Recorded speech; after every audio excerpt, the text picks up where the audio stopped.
Ito ang reading mo, Pisces. Welcome back to our channel. Naway nasa mabuti kayong kalagayan while watching the channel. Sa general reading kayo ng balang magpalit-palit na situation nyo sa reading ko.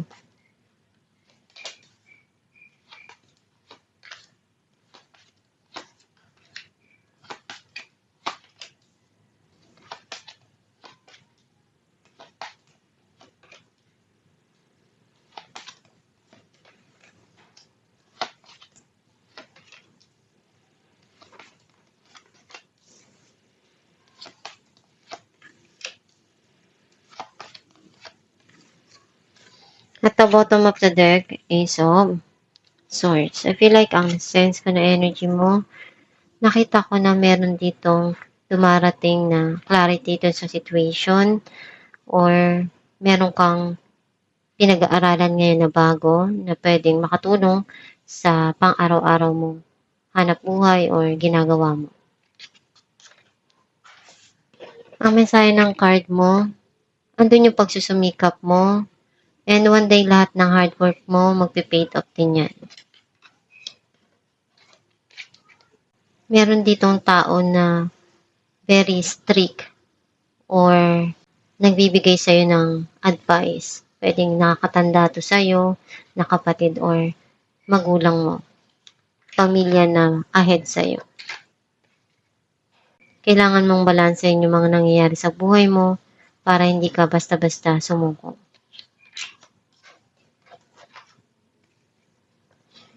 Meron kang iniisip dito na gusto mong gawin para makatulong doon sa financial mo na mita ka. Gusto mong maabot yung mga pangarap mo at hindi mo basta-basta susukuan yun. Meron ditong darating na bagong opportunity or sisimulan mo na proyekto. Meron kang blessing na matatanggap o minamanifest mong may matanggap dito na blessing. Meron kang kailangan na pagdesisyonan or meron kang ditong darating na hindi mo inaasahan.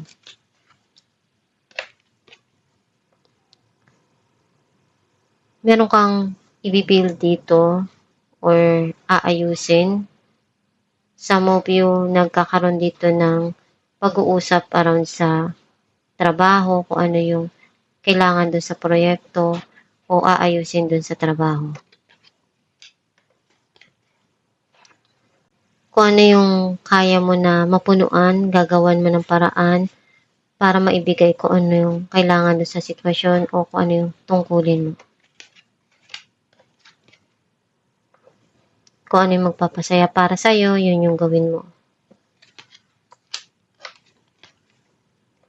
Kung ano yung kaya mong punuan, ibibigay mo. Clarify natin ang 8 of Pentacles, Queen of Pentacles, and 2 of Pentacles. Pinag-isipan mo mabuti kung saan mo i-invest yung pera mo o yung oras mo. Clarify natin ang King of Swords, Page of Swords, and Page of Pentacles.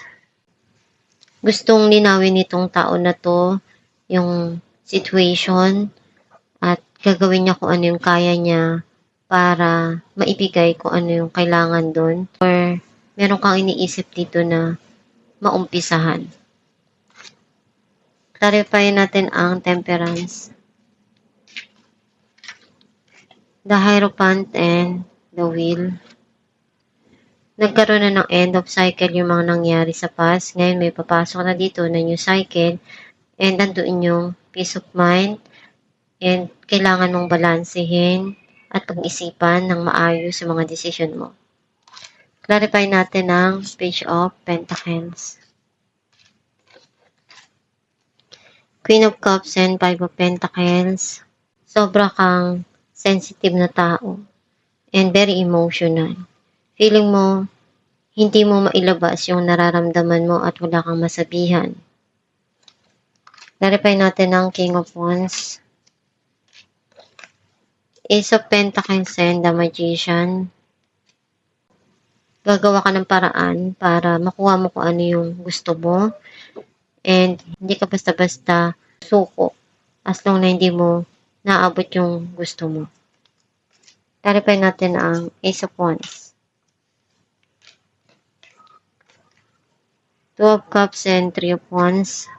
Meron ditong relasyon na long distance at nagkakaroon ng magandang connection o spark dun sa relationship.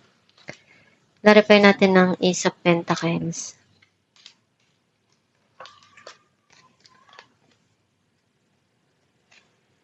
Minamanifest mo na makaalis ka dun sa sitwasyon na magulo. Clarify natin ang the Moon.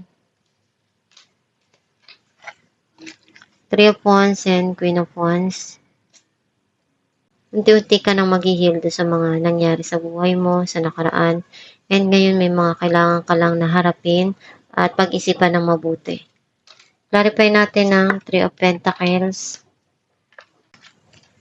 Seven of Wands and the Empress. Ipaglalaban mo pa rin kung ano yung magpapasaya para sa'yo. And aayusin mo kung ano yung kaya mo pang may ayos sa financial mo o sa relasyon.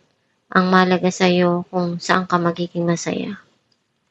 Clarify natin ang Ten of Wands, Page of Wands, and King of Pentacles. Meron ditong darating na good news and andun yung success and magiging maganda yung pasok ng pera o magkakaroon ng stability sa financial. Or may tao dito na gustong tumulong sa'yo and pinag-iisipan niya mabuti kung ano yung makakaya niya na maibigay sa'yo. Clarify natin ang the Hierophant, the Hangman, and Six of Wands.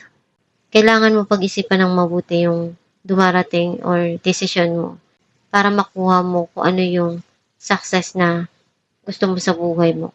Basta palagi mo lang iisipin na sundin kung ano yung desire ng puso mo. Clarify natin ang Ace of Cups, Knight of Pentacles and Knight of Pentacles. Andun yung back-to-back na trabaho at pagsusumikap para mas mapalago yung hanap buhay o yung career. Some of you, nakikita ko na marami yung tutulong sa'yo at kung ano yung kaya na mapunuan at ibibigay. Some of you, andun yung mga opportunity na darating sa'yo na magbibigay sa'yo ng stability sa financial o magandang income. Alamin natin kung ano mensahe para sa'yo.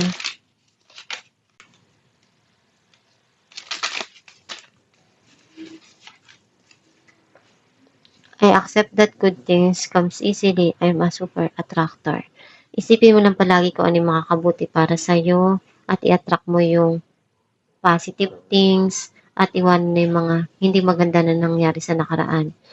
Kasi kung ano yung inilalagay mo sa isipan mo at sa puso mo, iyon din yung ibibigay sa'yo ni universe.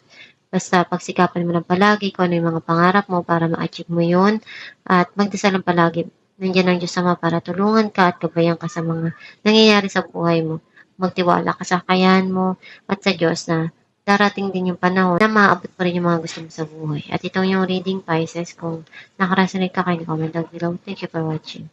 Guys, meron po tayong binibenta na Aram Herbal Oil na makakatulong sa sumasakit na ugat o kumakati na varicose vein sa kamay man o sa paa.